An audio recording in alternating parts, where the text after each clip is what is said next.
primeiro, obrigadão aí pela introdução. É um prazer muito grande estar aqui com vocês. Eu realmente não sou um profissional, né, da área de segurança por si. Minha carreira inteira é na área de engenharia, projetando dispositivos eletrônicos, né, mas a gente sabe que hoje em dia a segurança é um tópico bastante, diria, ortogonal, né? Ele entra em muitas áreas diferentes, né? E para quem hoje projeta dispositivo eletrônico, principalmente dispositivos que estão conectados à internet, né? A segurança é uma grande preocupação, né? Então, apesar de eu não ser um profissional da área de segurança, eu acabo atuando diretamente, né, com esse tema segurança. E eu conheço bastante, né? E como eu faço design de produto eletrônico, eu conheço um pouquinho do que pode dar errado, né, com respeito ao projeto, né, do dispositivo eletrônico, né, com respeito à segurança. Então, o foco dessa palestra é basicamente isso, né? A gente falar um pouco sobre técnicas e ferramentas para explorar a vulnerabilidade em hardware, né? Esse é o nosso foco. Introdução. Eu chamo isso, né, dou um nome de introdução a hardware hacking porque realmente é um tópico bastante extenso, né? A gente poderia ter um tópico específico sobre um assunto do tipo side channel attacks, né? Ou um tópico específico, igual eu dei uma palestra no final do ano retrasado, ou passado, agora eu nem lembro mais, no RoadSec, sobre extração de firmware com JTAG, né? Então, a gente vai ver bastante coisa aqui e eu espero que vocês aproveitem, né? Bom, o Mercedes já me introduziu, né? Eu atuo nessa área de sistemas embarcados há mais de 20 anos. Para quem não conhece muito esse termo, né, sistemas embarcados, um sistema embarcado é um sistema computacional, né, que tem algum objetivo específico, né?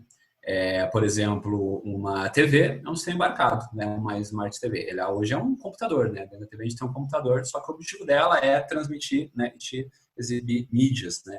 Apesar de que hoje tem muitas TVs que você navega na internet e faz outras coisas, mas a TV tem o seu objetivo, assim como o roteador, né? Ele é um sistema computacional que tem um objetivo. Então, a gente está cercado, né, no dia a dia por dezenas de dispositivos embarcados. E o meu foco hoje eu trabalho com a minha empresa, a Embed Labworks. Eu estou na empresa há 9 anos e o meu foco é treinamento e consultoria nessa área, né, de projetos de sistemas embarcados. Eu atuo com consultoria e treinamentos nessa área, né? Basicamente, ali eu atuo na parte de integração software com hardware, né? Então, é muito kernel, drivers, essa parte mais baixo nível, né? Eu tenho 2 blogs hoje, o sergioprado.org e o Embedded Bits. O Sérgio Prado é em português, o Embedded Bits é em inglês, para quem quiser seguir. Eu colaboro com o projeto Software Livre também, eu colaboro com o Kernel Linux, por exemplo, eu colaboro com um projeto bem bacana chamado BuildRoot para construir distribuição Linux. E vamos lá. Então, o nosso objetivo aqui é falar sobre hardware hacking, né? Eu tentei criar um processo, né? Se a gente fosse, por exemplo, eu quero explorar uma vulnerabilidade em um hardware específico, né?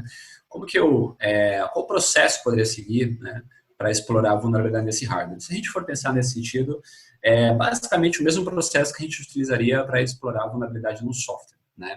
As técnicas são bem parecidas, né? Vai mudar as ferramentas, né? Porque agora você quer explorar o hardware e não o software, né? Então, eu começaria com o porquê, né? Definir o objetivo. O que você quer fazer? O que você quer explorar, né? Que tipo de vulnerabilidade você quer explorar? Você quer obter um acesso privilegiado, né? Você quer um terminal com acesso root? Você quer extrair uma informação, né, do dispositivo, extrair uma chave, né? Extrair dados. Você quer identificar uma vulnerabilidade no firmware. Então, tem que começar com o objetivo, né? O que você quer fazer? Porque a partir do objetivo, depois que você identificar os vetores de ataque, você sabe para onde vai, né? Depois, eu diria coletar informação, né? A comunidade de segurança costuma chamar essa etapa de reconnaissance, né? De reconhecimento, de coleta de dados, né? Onde você vai ter que coletar informações sobre o hardware, entender o hardware em detalhes, né? Buscar por manuais, abrir o hardware, identificar os chips, memória, como que eles comunicam, né? Coletar o máximo possível de informação do hardware. A terceira etapa, identificar vetor de ataque, né? Identificar o que pode ser atacado. E a gente fala bastante sobre isso aqui, né? Não necessariamente a gente precisa fazer um threat modeling para identificar, a não ser que a gente esteja projetando um dispositivo que precisa ser seguro, aí fazer análise de riscos e tal. Mas aqui ter uma noção básica do que pode ser atacado naquele dispositivo, né? Eu diria que a gente pode dividir em 4 grandes grupos, né, de vetor de ataque. A gente tem barramentos externos do dispositivo que podem ser atacados, né, Wi-Fi, Bluetooth, Ethernet, qualquer tipo de conector externo que você tenha, ou seja, você não precisa nem abrir o device, né? Algum conector externo, alguma interface de comunicação sem fio, se ela puder, se ela existir, ela pode ser de alguma forma explorada. A segunda classe de vetor de ataque no dispositivo de hardware são os barramentos internos de comunicação, né? Aí envolve você abrir o dispositivo, né? Identificar ali barramentos internos de comunicação entre os chips do dispositivo. Ou talvez alguns barramentos de programação, né? Como nós falaremos bastante aqui, de WART e JTAG. O terceiro tipo, ou classe de vetor de ataque, são as memórias, né? Então, o dispositivo de hardware ele tem muitos tipos de memória diferentes. Ele pode ter muitos tipos de memória diferentes. A gente já falou um pouco sobre isso aqui. Você pode ter uma flash NAND para armazenar o firmware do dispositivo. É um vetor de ataque. Você pode extrair a memória e ler o firmware. Você pode ter uma I2PROM. Né? Uma I2PROM normalmente é uma memória um pouco mais limitada, que possibilita armazenamento de dados de configuração. Então, você pode, por exemplo, ligar um dispositivo que sniffa, né, a comunicação com a I2PROM para identificar o que aquele dispositivo está fazendo com aquela memória, o que ele está armazenando ali, quando que ele usa aquela memória. E a quarta classe de vetor de ataque, eu diria que são os próprios chips, né? Você pode explorar vulnerabilidades em processadores, em chips de comunicação, a gente já falou um pouco sobre isso aqui. A única coisa que a gente não vai falar aqui é o primeiro item ali, né, explorar vulnerabilidade em barramentos externos, né? Então, eu foquei, né, nessa palestra realmente como que você explora a vulnerabilidade no hardware em si, né, e não no que ele expõe em termos de interface externa, né? Então, o nosso foco aqui vai ser nos 3 grupos ali, barramentos internos, memória e chips. O quarto passo, depois que você identificou os vetores de ataque, né, identificar vulnerabilidades nesses vetores de ataque, né? Então, você achou ali uma WART, será que ela está disponível para uso? Será que ela não está travada? Né? Você achou um JTAG, será que ele não está desabilitado pelo hardware? Então, você tem os vetores de ataque, será que eles estão disponíveis para serem atacados? Tem uma flash, mas será que o firmware está criptografado ali ou não? E aí, o último passo é você explorar a vulnerabilidade. Então, a nossa ideia aqui é falar um pouquinho sobre cada um desses itens, né? E focar depois nas principais ferramentas que a gente tem para explorar vulnerabilidades em hardware. Em termos de objetivo, eu acho que o objetivo é importante, né? Você quer explorar o hardware, o que você quer fazer? Às vezes você está fazendo um trabalho de pen test, então você quer identificar a quantidade maior possível de vulnerabilidades que aquele hardware tem, né? Então, o seu objetivo é identificar quantidade de vulnerabilidades. Às vezes você tem um hardware e você quer só um acesso privilegiado. Então, o seu objetivo é esse, né? Ter um terminal root no dispositivo. Então, entender e focar no objetivo é importante, né? E eu diria que, normalmente, o objetivo, ele ou porque você quer entender como o dispositivo funciona, né? Então, você tem um dispositivo qualquer na sua mão, por exemplo, o controle do PlayStation. Você quer entender como ele funciona, né? Hoje, um controle de console de videogame, ele tem... quase que um console por si, né? Ele tem uma unidade de processamento, uma CPU, ele tem memória, ele tem programa, ele tem interface de comunicação, né? Sensores. Então, você pode, por exemplo, abrir o controle do PlayStation e para tentar entender como que ele funciona, né? Não porque você quer explorar alguma vulnerabilidade nele, mas você quer entender como ele funciona, né? E as técnicas que a gente vai ver aqui servem exatamente também para isso. Talvez você queira dar uma vida nova a um hardware antigo, né? Você tem um hardware ali, ele não está funcionando muito bem, ou tem um bug, ou ele não faz alguma coisa que você queira, né? Talvez você queira instalar alguma coisa nova nele, pode ser uma motivação para você explorar uma vulnerabilidade no hardware. Talvez você queira simplesmente ter acesso privilegiado, né? Porque você quer fazer alguma coisa diferente, configurar diferente o hardware. Talvez você queira clonar o dispositivo. Ou talvez você queira apenas se divertir, né? Então, essas são algumas das motivações que você pode ter, né? Para explorar ou hackear, né? Algum dispositivo de hardware.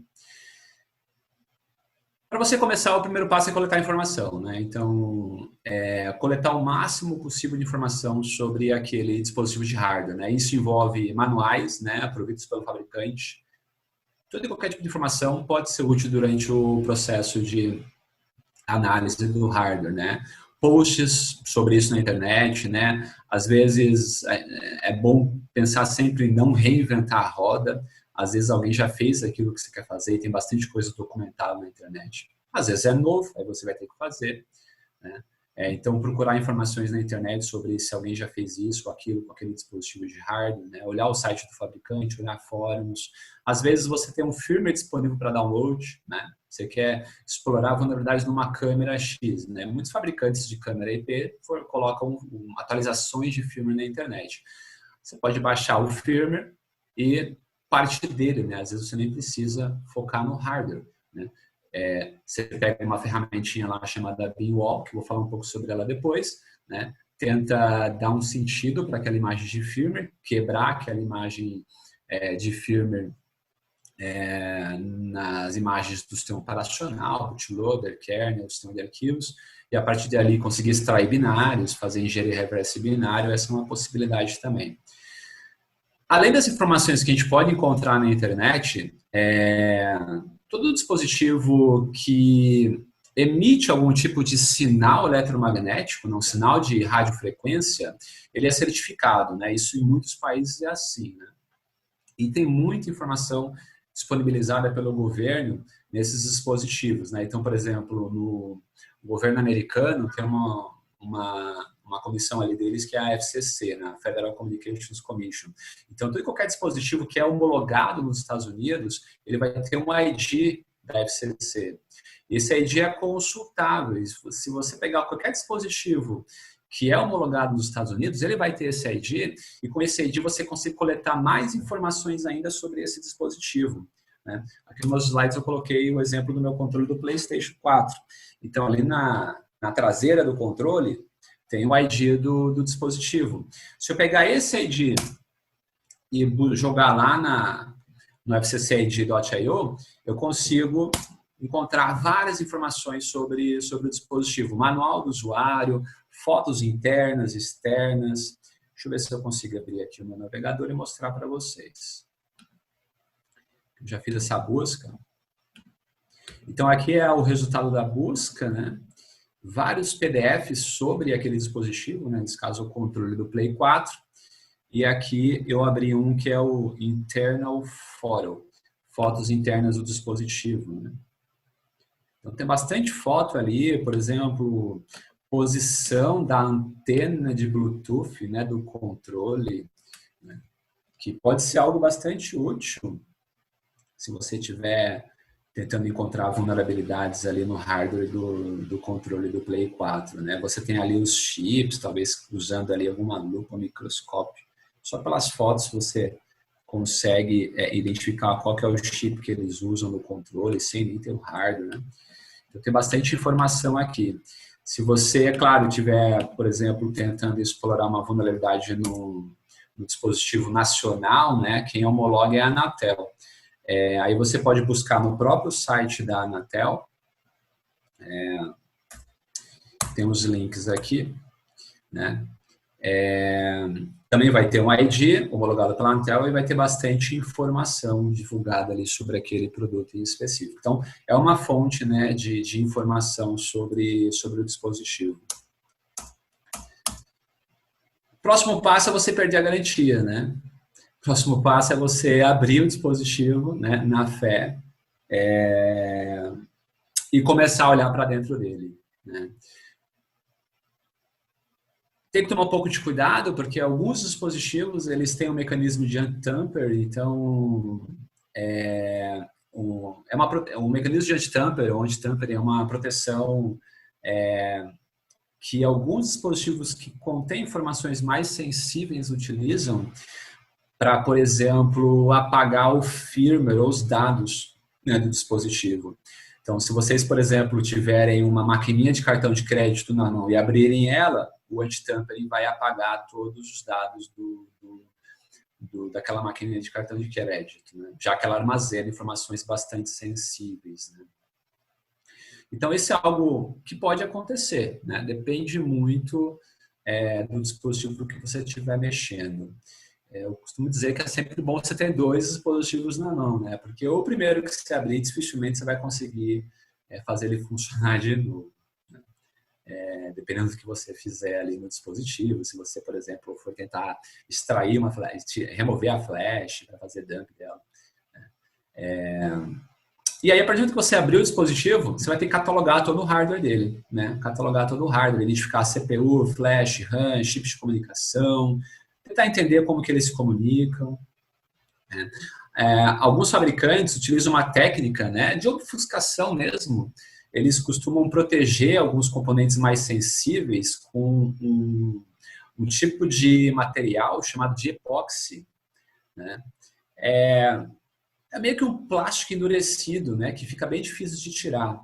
Dá para tirar, tem até um vídeo aqui que eu quero mostrar para vocês, mas dificulta um pouco o trabalho, né, porque você não consegue visualizar alguns chips da placa, porque ele tem essa camadinha em cima, protegendo, ofuscando o acesso ao chip, né. Para essa etapa do hack, né, de coletar informações sobre o hardware, né? Para mim essas são as principais ferramentas aí, né? O seu cérebro é super importante, né? Chave de fenda de todos os tipos, né? Porque dependendo do dispositivo, né, você vai ter que usar uma chave X ou Y, às vezes até uma marretinha também ajuda. Lupas e alguns microscópios. Eu tenho um microscópio SD bem legal.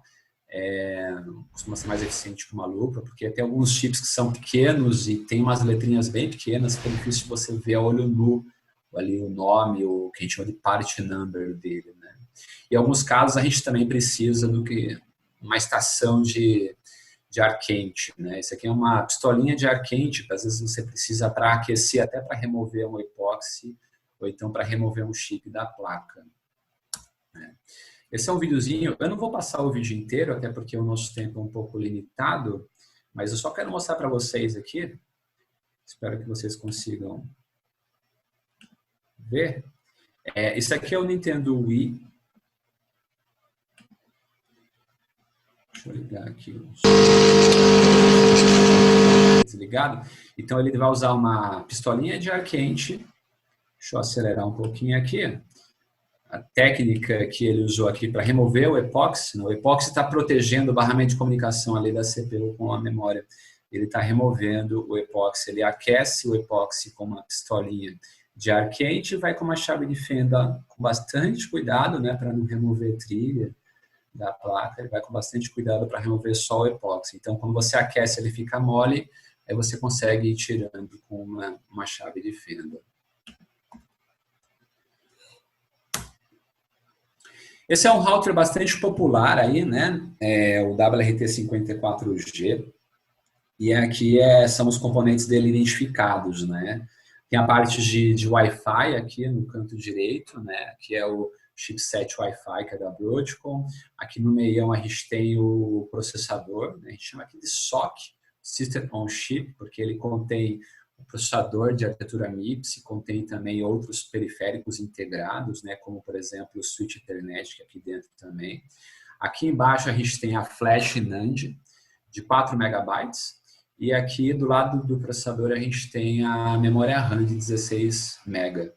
Então, esse roteador ele tem 4 MB de flash para armazenamento do sistema operacional, bootloader, kernel, file system, né? E a gente tem aqui em cima a memória RAM para rodar o sistema operacional. O próximo passo é você identificar os vetores de ataque, né? Então, todo e qualquer chip ali é um vetor de ataque, mas é importante também procurar, né, por barramentos e também por interfaces não populadas ou pontos de contato não populados, né? Os pontos de contato não populados são super importantes porque se eles existirem, eles podem ser uma interface UART ou JTAG. Eu vou falar sobre elas daqui a pouco, né? São duas interfaces bastante comuns em sistemas, em dispositivos eletrônicos. Se elas existirem, é o caminho mais fácil para você ter acesso privilegiado ao dispositivo, né? Conectando ali algum tipo de dispositivo de comunicação, né, o ART ou JTAG, você consegue conversar com o device, acessar o bootloader, ler os logs do kernel, coisas desse tipo.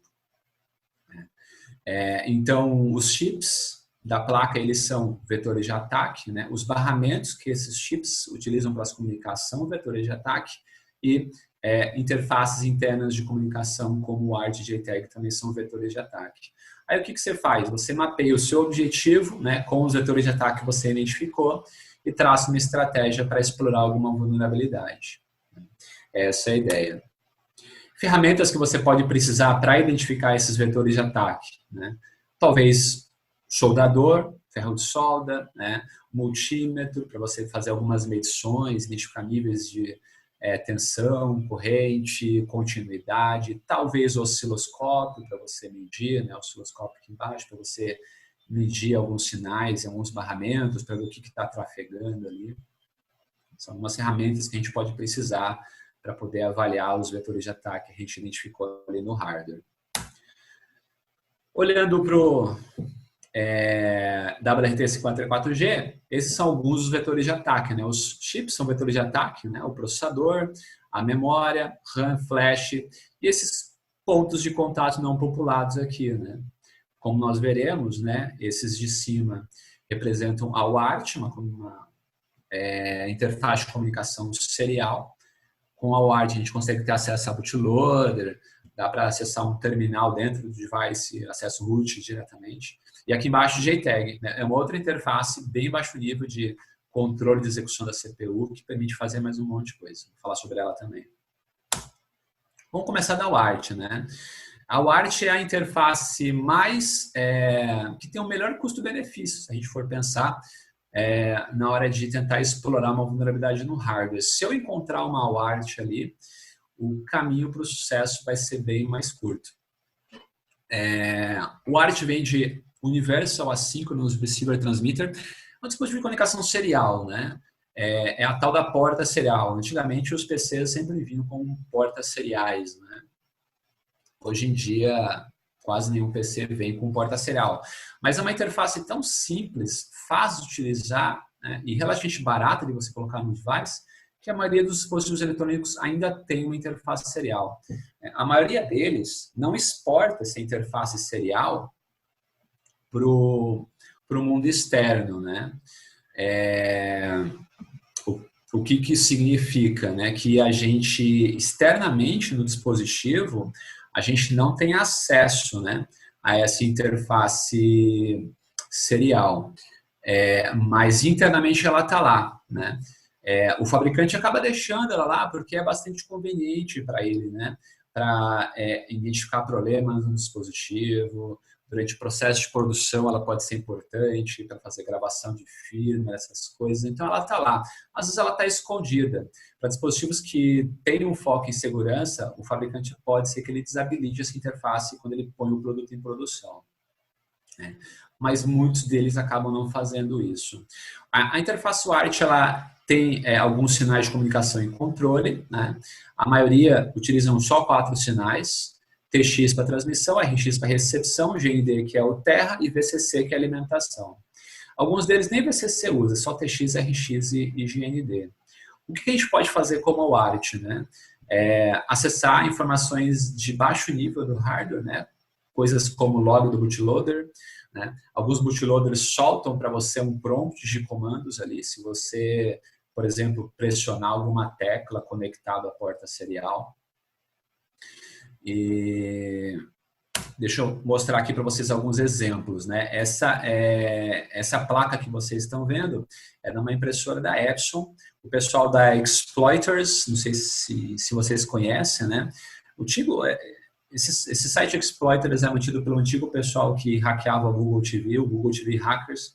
Eles criaram esse Exploiters, eles Basicamente, o que eles fazem é hackear dispositivos de consumo e publicar na internet informações sobre eles, né? Eu peguei bastante coisinha ali do site deles para mostrar para vocês.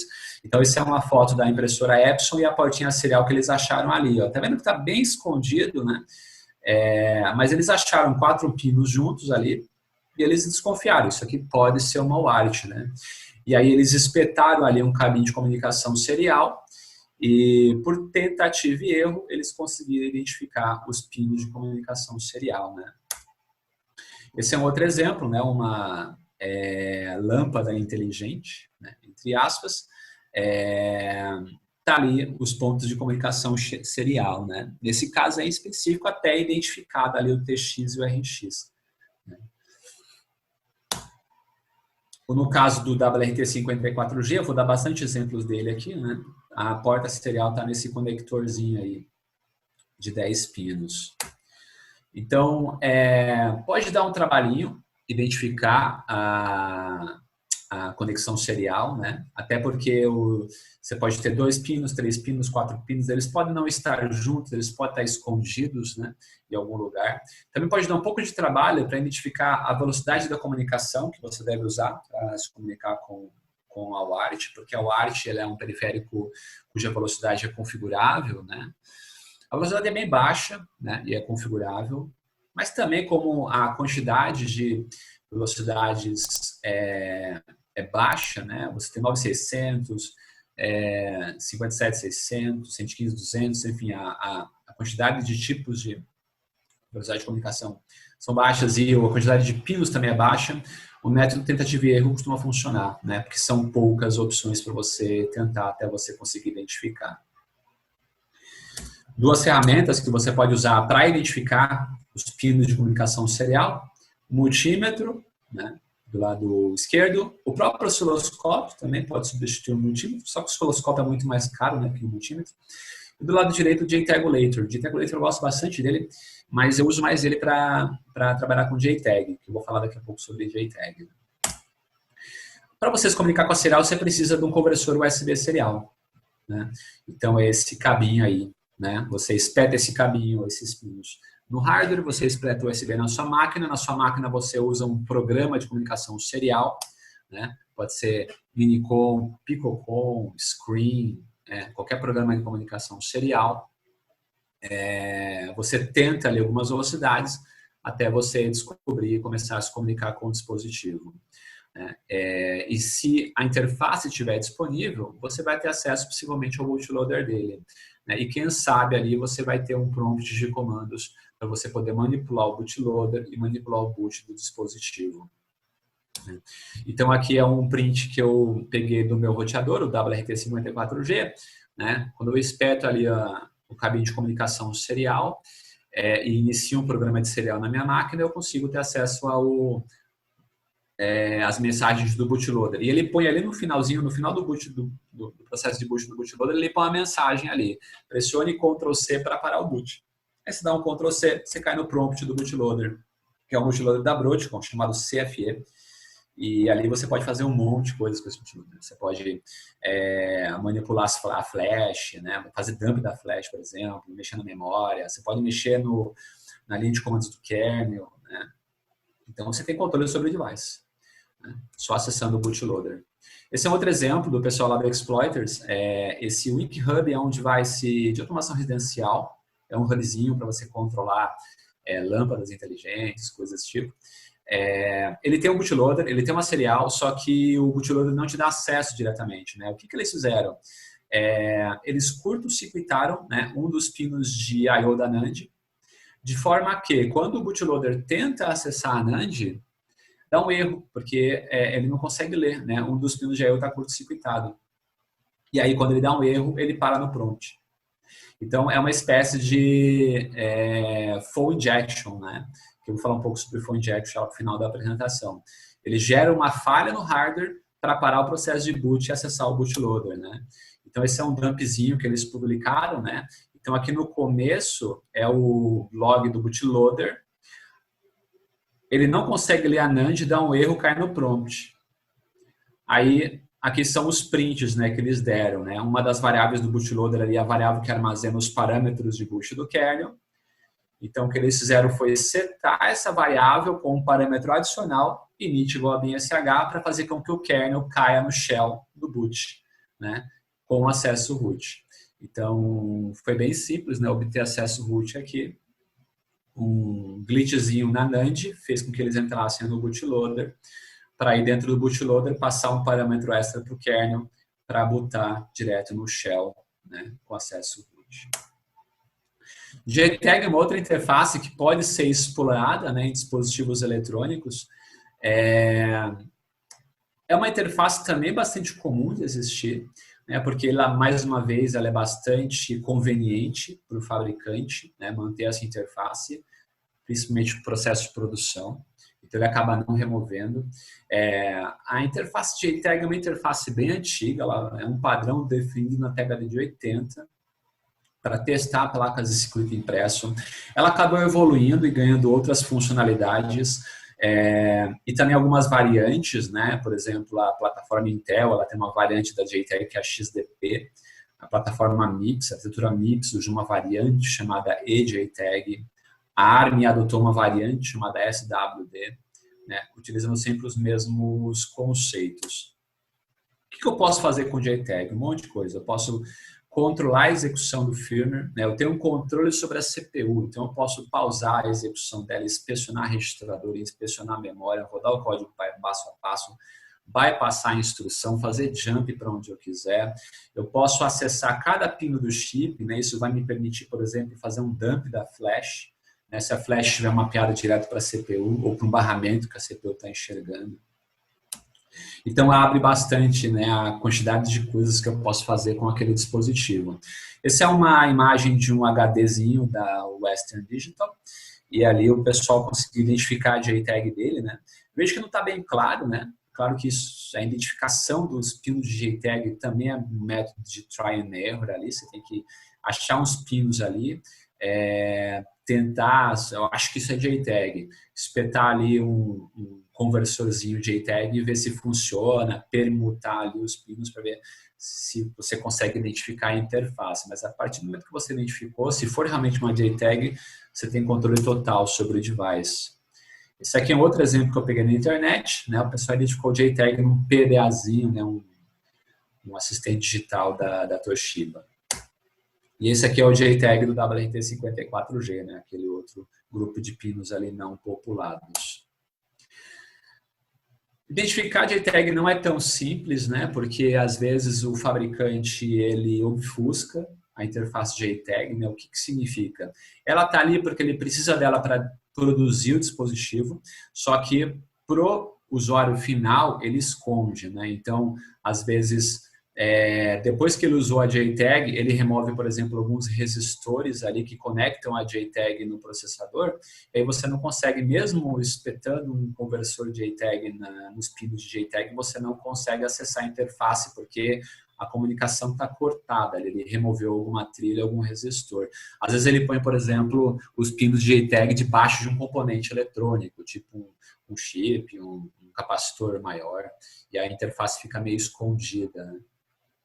Ele também pode mexer, né, reconfigurar os pinos da interface JTAG em software e desabilitar, mas isso é fácil de contornar.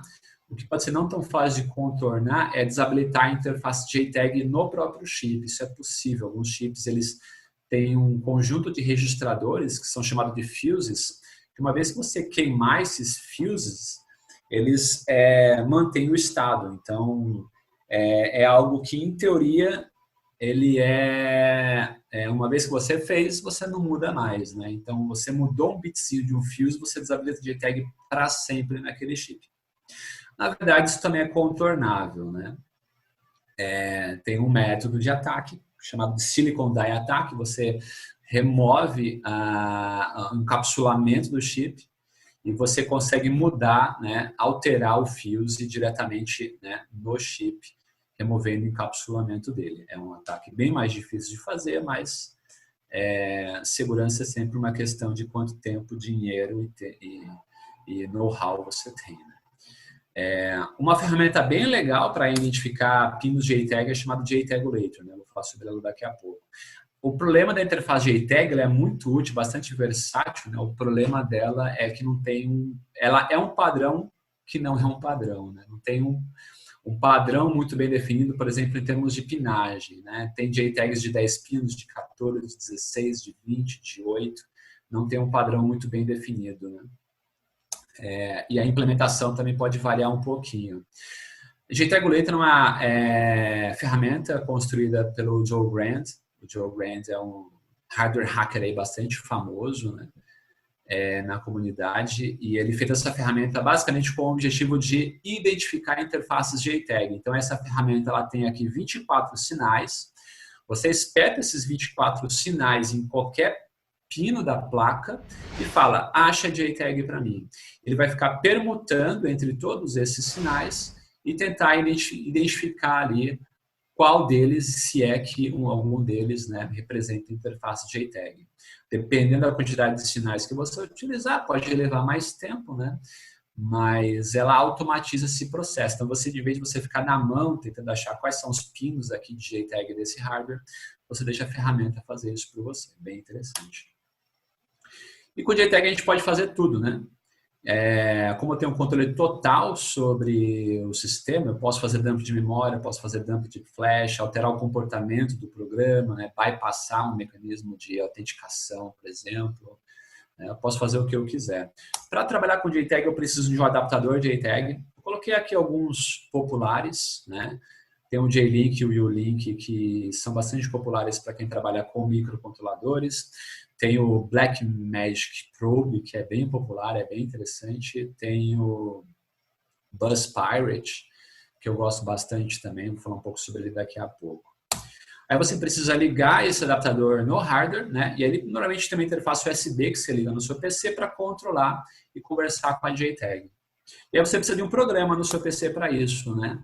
Então, um programa bem simples que eu gosto. Um dos mais populares é o OpenUCB, mas tem um programa bem simples que eu gosto, que é o URJTAG, que é esse que eu estou usando aqui, né? Eu escrevi um artigo um tempo atrás, para quem quiser dar uma olhada, né? O link está aqui embaixo. O pessoal vai disponibilizar os slides, né? Como que eu extraí o firmware desse roteador via interface JTAG, né? Os comandos são os que eu estou colocando aqui, né? Eu estou usando o JTAG para fazer isso. Aqui eu seleciono a interface de comunicação. A minha interface é esse FlySwatter.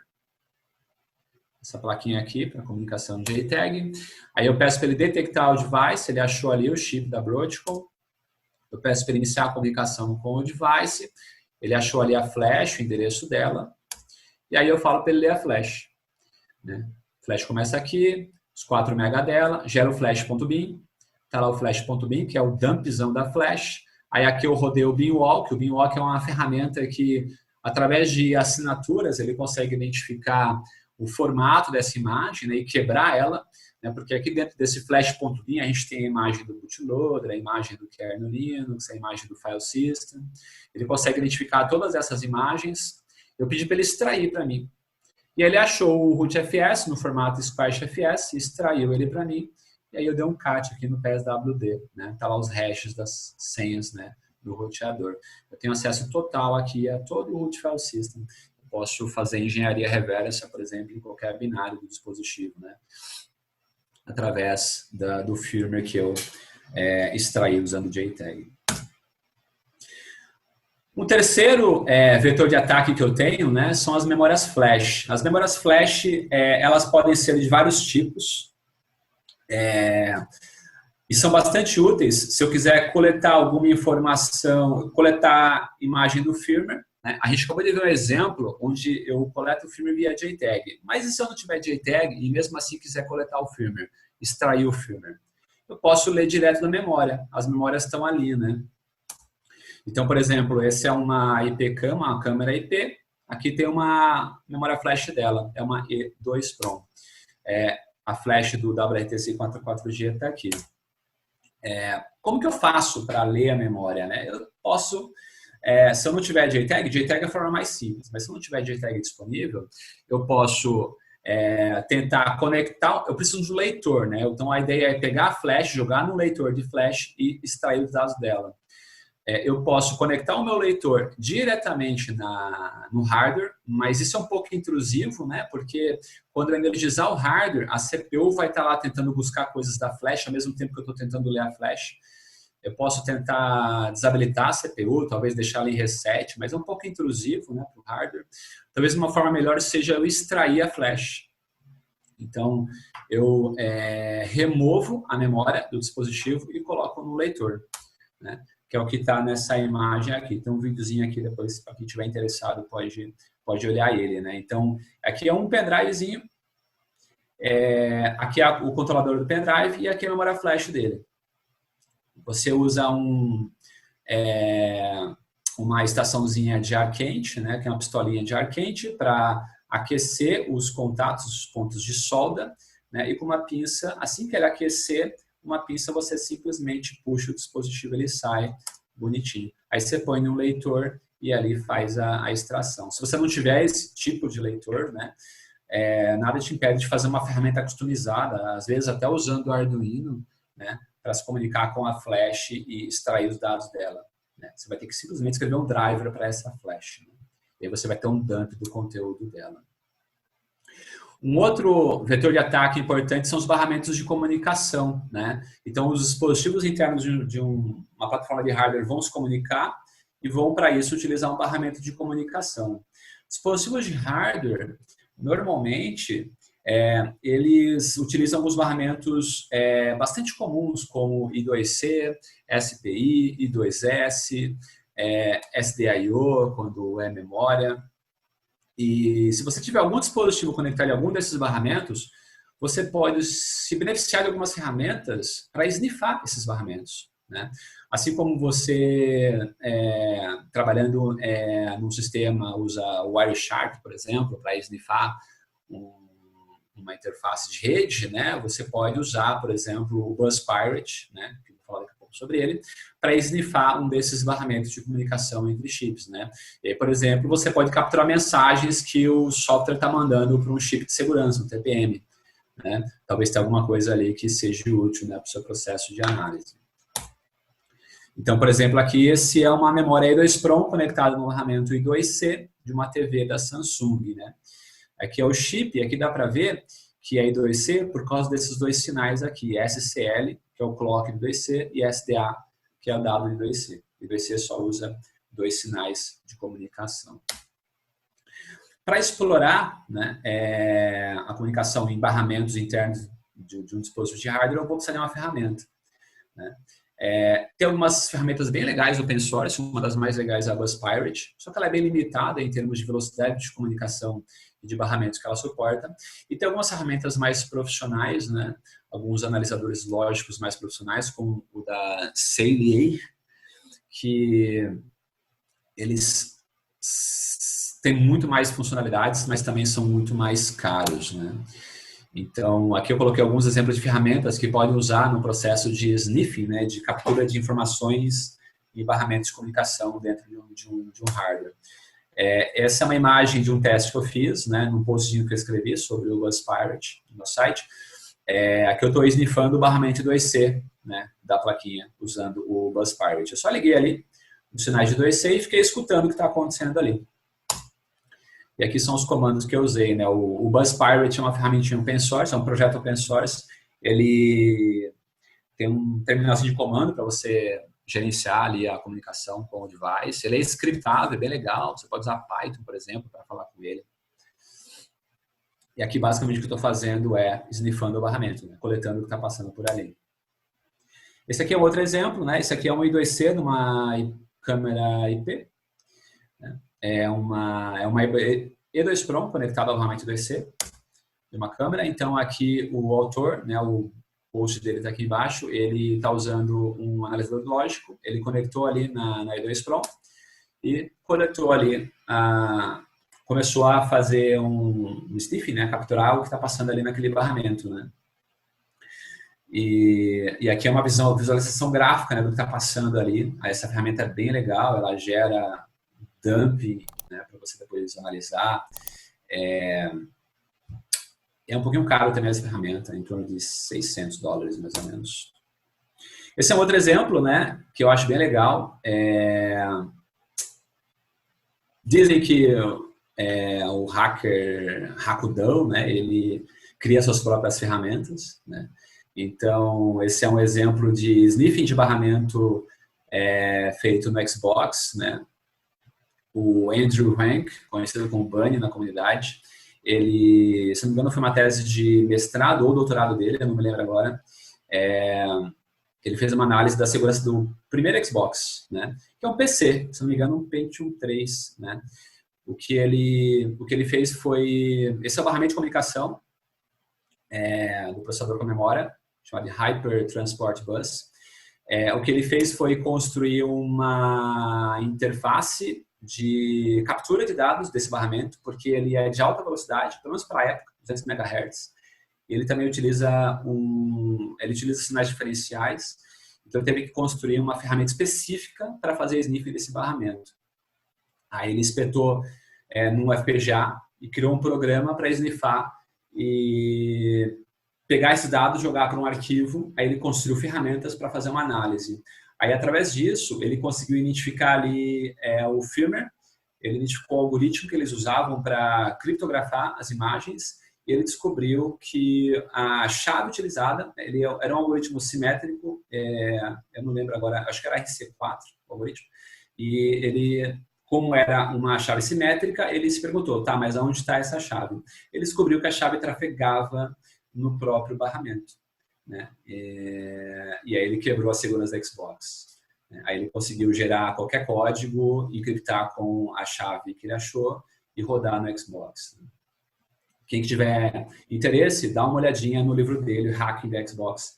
Um dos capítulos lá fala exatamente sobre toda a técnica que ele utilizou para extrair e identificar a chave, né, que o Xbox utilizava para encriptar as imagens. Para fechar, pessoal, a minha palestra, mais dois tipos de ataques. Esses são bem mais baixo nível e normalmente a gente chega nesse nível de ataque quando, né, os outros níveis não resolvem, né, quando o hardware é realmente muito mais seguro, né. Tem um tipo de ataque chamado side channel, né, e um outro tipo de ataque chamado de fault injection. Um ataque do tipo side channel, ele explora algum tipo de vazamento de dados que são gerados por consequência do processamento. Então, por exemplo, imagine uma CPU bem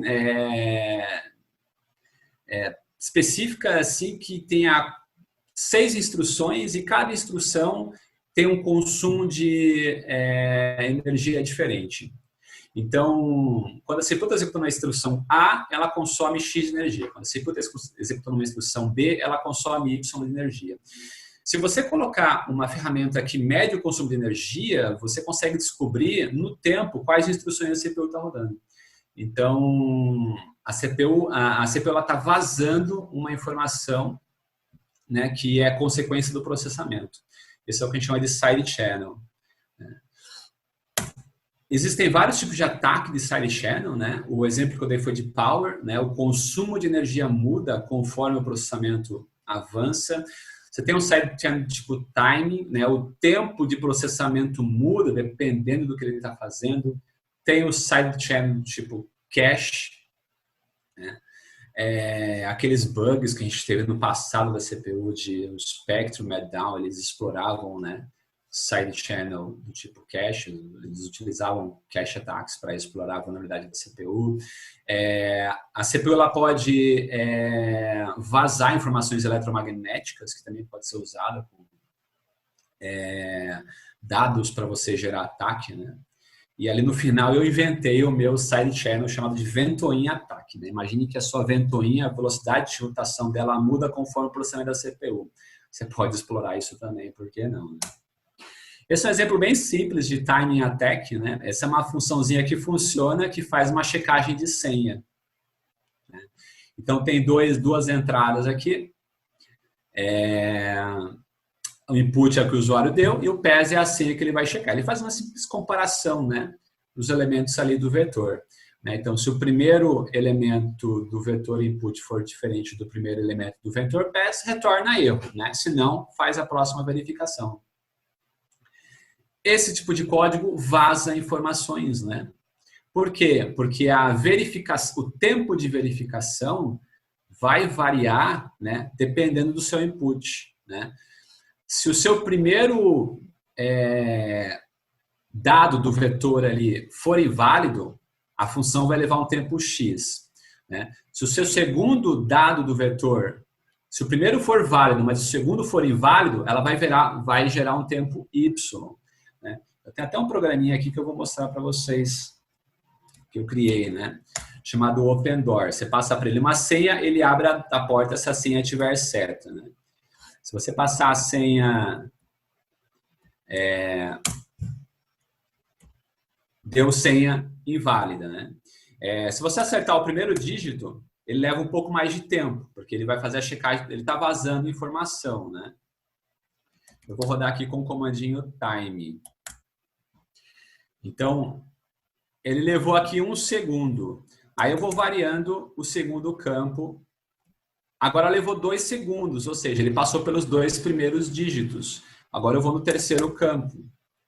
E vou variando até ele levar 3 segundos. Que eu acho que com, se não me engano, 7 é 3 segundos. Então aqui é claro que é um exemplo bem hipotético. Eu coloquei cada verificação leva 1 segundo, né? Só para a gente ver, né, o tempo vazando no processamento, né? Então aqui é muito mais fácil de você, por tentativa e erro, encontrar a senha, né, do que se não tivesse esse vazamento, porque eu teria que tentar todas as combinações, né? 32 elevado a 10. Aqui não, né? Aqui eu tenho que tentar 32 vezes 10, é muito menos combinação, né? Porque ele está vazando o tempo. Esse é um tipo de ataque que a gente chama de side channel, né? Eu não vou passar esse vídeo agora porque o tempo está terminando, né? Mas depois vocês podem dar uma olhada, né? Esse é um estudo que foi feito numa impressora 3D, né? As impressoras, elas são um pouco barulhentas, as impressoras 3D, né? Então elas vazam dados acústicos. E com esses dados, se você não tomar cuidado, você pode descobrir o que está sendo impresso pela impressora, né? Se ele vazar realmente informações acústicas ali durante a impressão. Aqui eles tocam uma música do Mario Bros durante a impressão. Para explorar a sidechain, você precisa de ferramentas bem específicas, né? E no mundo de hardware hacking, a Chip Whisper é a ferramenta que faz isso. Ela é uma ferramenta bem específica para explorar tanto sidechain attack quanto fault injection. Esse é um exemplo, depois vocês podem dar uma olhada, onde o autor, que é o criador da ferramenta Chip Whisper, ele conseguiu identificar a chave utilizada numa criptografia AES, né? Esse aqui é um dispositivo, né, com AVR, né, um microcontrolador, o mesmo usado nos Arduinos. Ele estava rodando um algoritmo tipo AES ali, aí ele fez power analysis usando o Chip Whisperer e conseguiu, através da medição de consumo de energia no tempo, fazer uma correlação e achar a chave utilizada no algoritmo de criptografia, só medindo o consumo de energia. Um outro tipo de técnica que a gente pode utilizar para explorar a vulnerabilidade é chamada de fall injection. Aqui, basicamente, você gera uma falha no hardware, né? Por exemplo, eu posso gerar clocks adicionais e fazer a CPU skipar uma instrução. E aí, consequentemente, fazer ela, por exemplo, bypassar um mecanismo de criptografia ou um mecanismo de autenticação, por exemplo, né? Então, se eu gerar um pulso de clock antes da CPU terminar de processar a instrução corrente, por exemplo, ele pode skipar aquela instrução. E aí eu posso controlar o fluxo da CPU, né, sem mexer no código, simplesmente gerando uma falha no próprio hardware.